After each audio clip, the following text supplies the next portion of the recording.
वंदे मातरमच्या शतकोत्तर सुवर्ण महोत्सवानिमित्त लोकसभेत 10 तासांची विशेष चर्चा. वंदे मातरम हा भारताचा प्राचीन विचार असल्याचं सांगत पंतप्रधानांनी केला चर्चेचा प्रारंभ. वंदे मातरमनं देशाला स्वातंत्र्य लढ्याची ऊर्जा दिली. तीच ऊर्जा नवी पिढी 2047चा विकसित आणि आत्मनिर्भर भारत घडवण्यासाठी उपयोगात आणेल.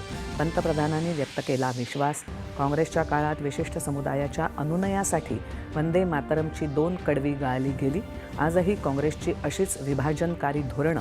पंतप्रधानांची घणाघाती टीका.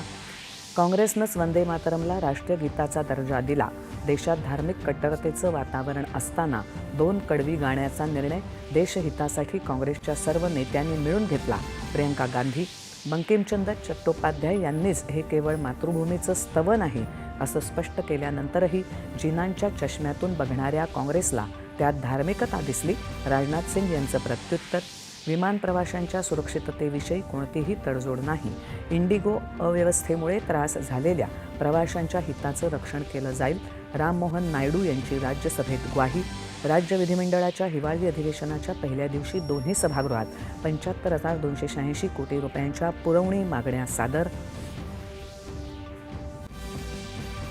नाशिकमध्ये होणाऱ्या आगामी कुंभमेळ्यासाठी एकही झाड तोडून व्यावसायिक काम करणार नाही. गिरीश महाजन यांची ग्वाही. राजकारण न करण्याचं आवाहन. दिल्ली स्फोट प्रकरणी अटकेत असलेल्या 4ही आरोपींच्या कोठडीत 4 दिवसांची वाढ.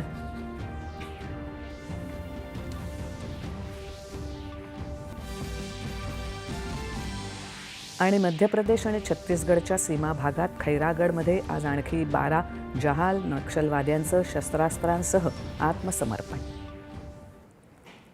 नमस्कार.